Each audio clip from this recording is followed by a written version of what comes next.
सखी सावली काव्यांजली। नाही नकोय मला। हेच तरी कर ना। लाडू नकोय म्हटलं ना।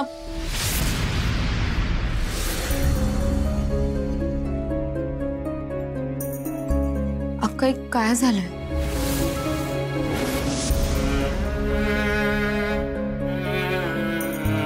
नाही फार काही नाही।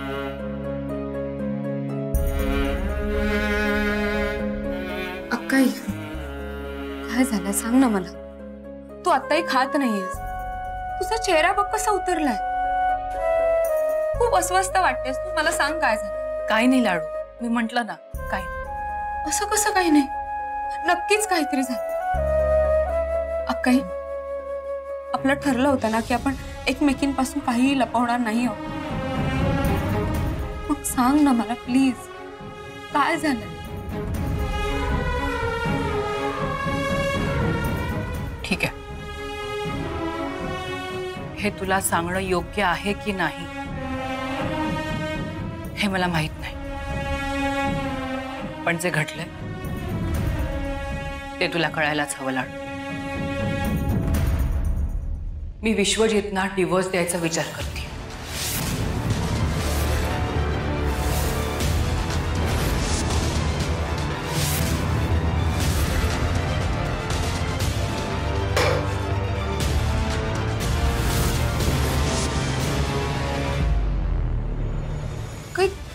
काय बोलतेस तू? हो लाडू, खरं ते बोलते। विश्वजितना माझ्याकडून डिवोर्स हवा।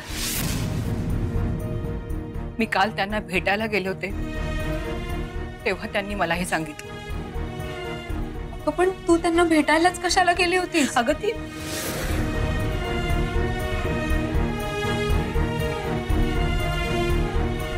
मी का गेले होते, कशासाठी गेले होते हे सगळं मला विचारू नकोस लाडू। पण आता आम्ही वेगळे होणार आहोत हे मात्र नक्की।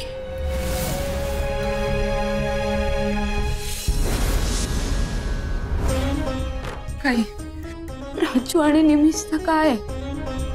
त्यांचा विचार कर ना, त्यांना त्रास होईल। असं नाहीलाच आहे। हे बघ अक्काई, मला कळते तुझी अवस्था, पण बघ हे एवढ्या दिवसानंतर का? म्हणजे आज अचानक असं काय घडलंय की तू असा निर्णय घेतलायस? सगळं अचानकच घडलेलं,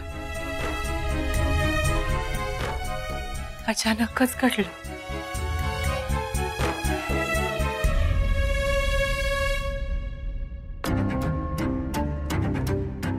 माझी एक ऑर्डर पोहोचवण्यासाठी म्हणून काल हॉस्पिटलमध्ये गेले होते आणि तिथे विश्वजित प्रभुदेसाई, बाळाचे वडील हेच का? हेच बाळाचं। आपण आपल्या नवऱ्याला घेऊन जातो ना डॉक्टरांकडे, ती दुसऱ्याच माणसाबरोबर गेली होती तिथे। म्हणजे बाळ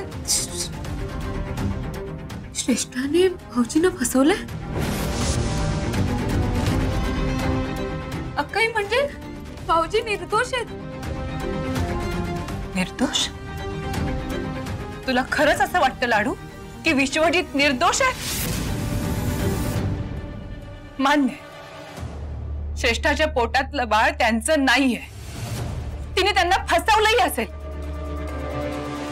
पण त्यांचं नातं ते तर होतच ना, आत्ताही आहे। तिच्यासाठीच ते घरदार विसरले, संसारातल्या सगळ्या जबाबदाऱ्या विसरले, आणि त्यांनाही कुठेतरी हे माहित होतं की त्यांनी काय गुन्हा केला आहे, माहित होतं त्यांना, म्हणूनच इतके दिवस शांत होते ना ते। तरीही तू त्यांना निर्दोष म्हणतेस? अगं ते निर्दोष कसे? तू बरोबर बोलतेस अक्काई, पण मला वाटतंय तू यावर एकदा विचार करावास। अगं अगं, प्राचू आणि निमिषचं काय? काका काकूंना हे कळल्यावर किती मोठा धक्का बसेल याची कल्पना आहे ना तुला? त्याचीच काळजी वाटतेय मला लाड. मला तेच कळत नाहीये की मी त्यांना काय आणि कसं सांगू. तुला कसं तरी सांगितलं मी आता, पण त्यांना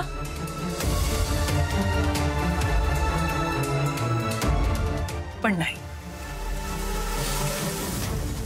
मला त्यांना खरं काय ते सांगावंच लागेल लाड.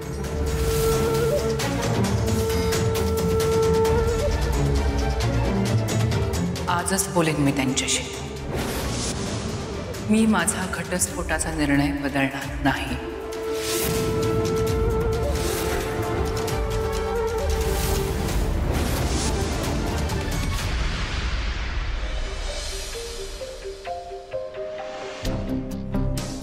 काय करते मीनाक्षी?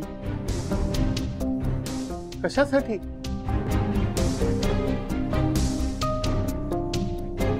ही आपली काव्या आणि ती ह्या वर्तुळात अडकलीये असं मला वाटतं. सामाजिक बंधनं, कौटुंबिक जबाबदाऱ्या, कर्तव्य यातून तिने हळूहळू लवकरात लवकर बाहेर पडायला हवं. ती आपल्याला काही सांगतही नाहीये. मनातल्या मनात कुढत असते. याचा तिला त्रास होणार. आलीस बाळा? ये. बस. तुम्ही काही महत्वाचं बोलत होतात का? मी डिस्टर्ब तर नाही ना केलं? नाही, तुझ्याबद्दल विचार करत होतो. माझ्याबद्दल? हो, तुझ्या भविष्याबद्दल. काय ठरवलंयस तू? हे बघ काव्या, आता काहीतरी निर्णय घ्यायची वेळ आलीये असं आम्हाला दोघांनाही वाटतंय. हो काव्या, याआधी मी तुझ्याशी या विषयावर बोलले होते. खरंच अगं, यातून पुढे जाण्याची वेळ आली. काहीतरी निर्णय घे. आई बाबा, मी खरं तर त्या विषयाबद्दलच तुमच्याशी बोलायला आले होते.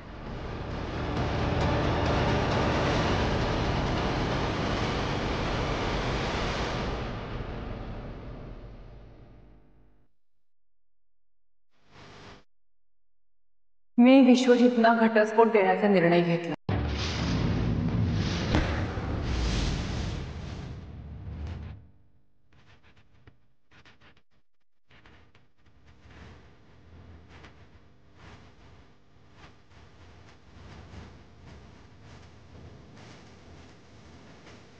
काव्या,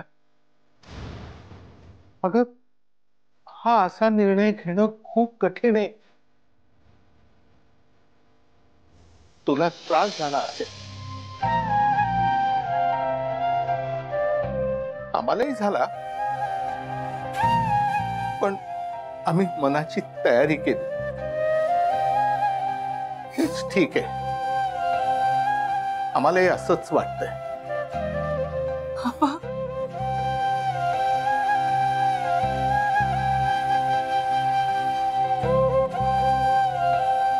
काव्या, तू आमची मुलगीच आहेस ग. तू जो काही निर्णय घेतला असशील ना, तो पुढचा सगळा विचार करूनच घेतला असशील. आणि इथून पुढेही जो काही निर्णय घेशील ना, त्या निर्णयात आम्ही दोघंही तुझ्या पाठीशी आहोत.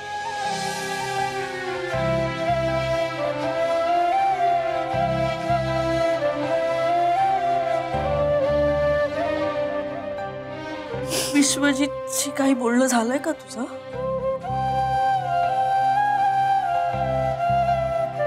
मी काय बोलणार आहे त्यांच्याशी? हा माझा निर्णय नाहीये. हा विश्वजितचा निर्णय.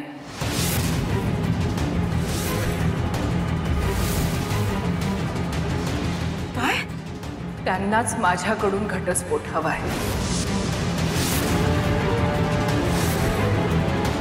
हा विश्वजितचा निर्णय आहे? होय, तसंही आमच्या आयुष्यात आता वेगळं काय घडू शकणार? आणि मलाही तर कुठलाच पर्याय दिसत नाही.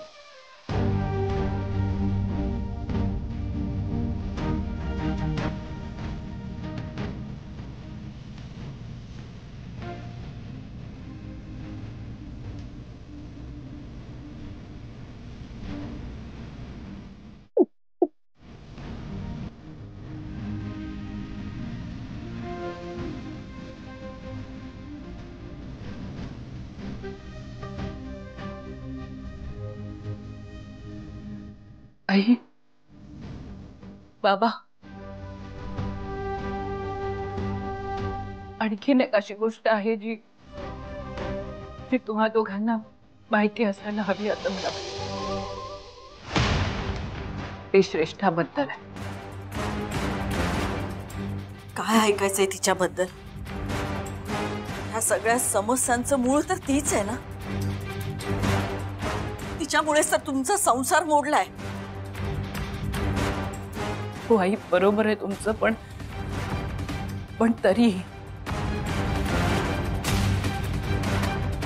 तरीही जे झालंय ते तुम्हाला माहित असायला हवं.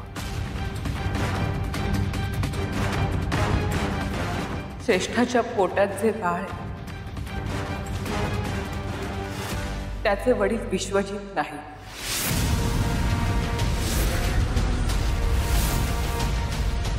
काय? होय,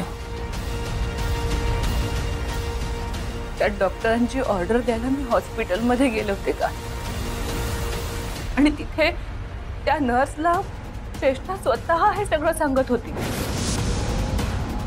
कुणीतरी मित्र का बॉयफ्रेंड तिचा होता तिच्या बरोबर, आणि तोच खरा बाप आहे असं सगळं सांगितलं तिने. बाळाचे वडील विश्वजित नाही हे कळलं तेव्हा मलाही खूप मोठा धक्का बसला बाबा. पण सगळं मी माझ्या डोळ्यांनी पाहिलं. तो कसा विश्वास नाही ठेवणार? आणि आई आई आई आई शांत बाई, त्रास करून घेऊ नका. कितीही त्रास होत असला तरी हेच सत्य आहे, आणि आपल्याला ते मान्य करायला हवं ना.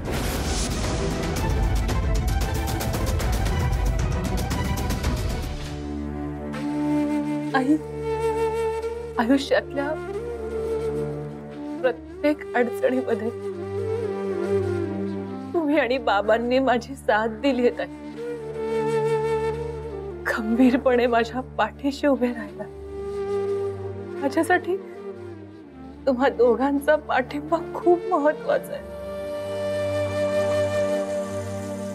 तुमच्याच बळावर हा एकटीचा प्रवास सुरू करणार आहे. त्यावेळी सुद्धा तुम्ही माझ्या पाठीशी उभे राहाल ना.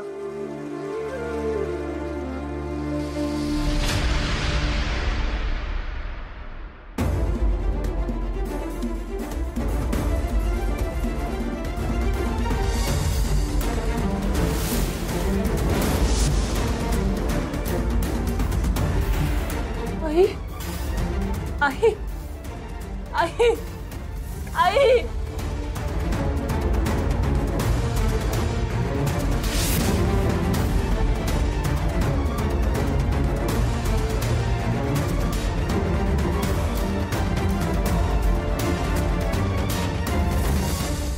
बाबा, आई.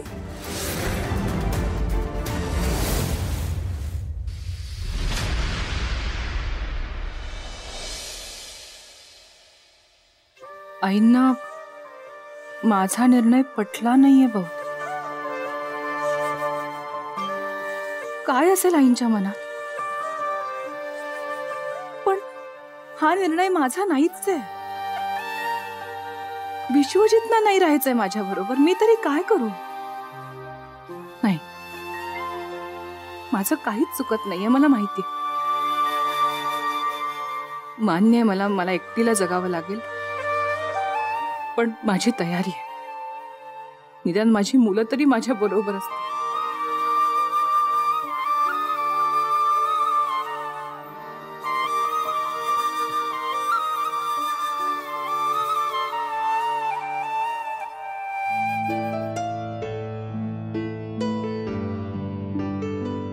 राजू आणि निमिष तर कोणासोबत राहतील हा एक मोठा प्रश्नच होऊन बसेल.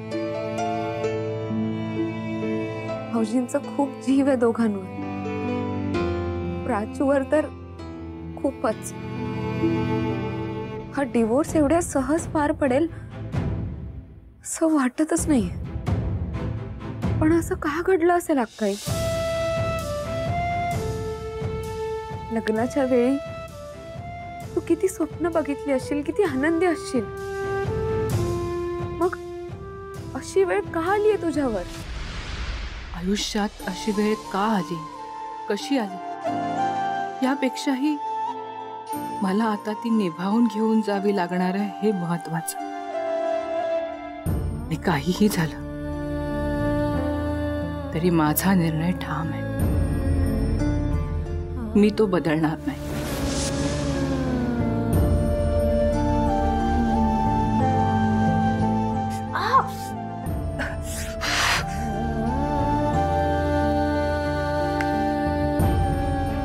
काय मला अजूनही असं वाटतंय तुझा तडकाफडकीने निर्णय नको घेऊस. एकदा का जखम झाली ना की ती लवकर भरून निघणार नाही.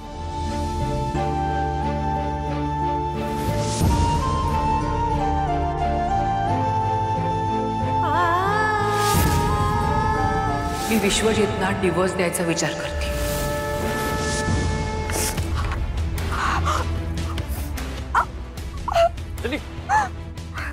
काय झालं?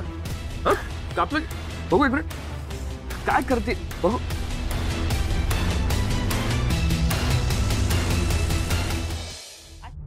काय करतो म्हटली? कामात लक्ष नसतं का तुझं? काम करतो. एक मिनिट. आता बोल. सॉरी. काय करतेस तू? काम करताना कामाकडे व्यवस्थित लक्ष दे ना. तुझं लक्ष कुठे असतं? तू कापला ना बोट, आता एवढं रक्त वाहत आहे. सॉरी. आता सॉरी.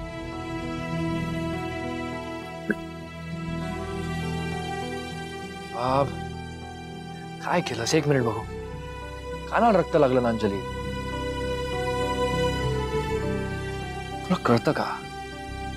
तू खूप प्रेशस आहेस माझ्यासाठी. नको ना असं करत जाऊस अंजली. टेन्शन येत असतं मला. स्वतःसाठी नाही तर किमान माझ्यासाठी तरी लक्ष दे. जरा काळजी घेत जा ना स्वतःची. तुला काही झालं ना अंजली तर मी सहन नाही करू शकणार.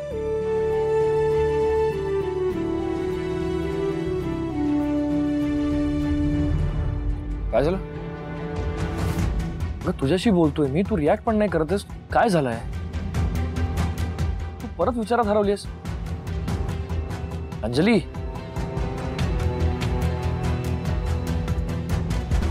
प्रीतम, अरे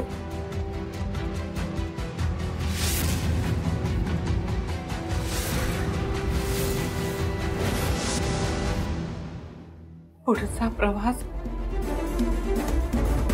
सोपा नाहीये. खूप खडतर प्रवास करायचा आहे, माहितीये मला.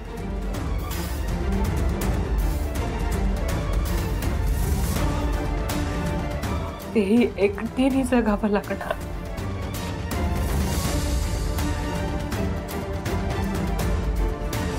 अंजली काय झालंय? सांगणार आहेस का मला आता? मला अक्काईची काळजी वाटते.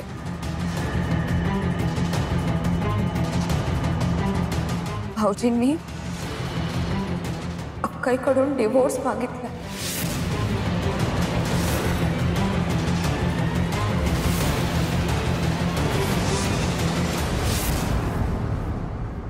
काय? हो. आणि अक्कई सुद्धा द्यायला तयार झाली.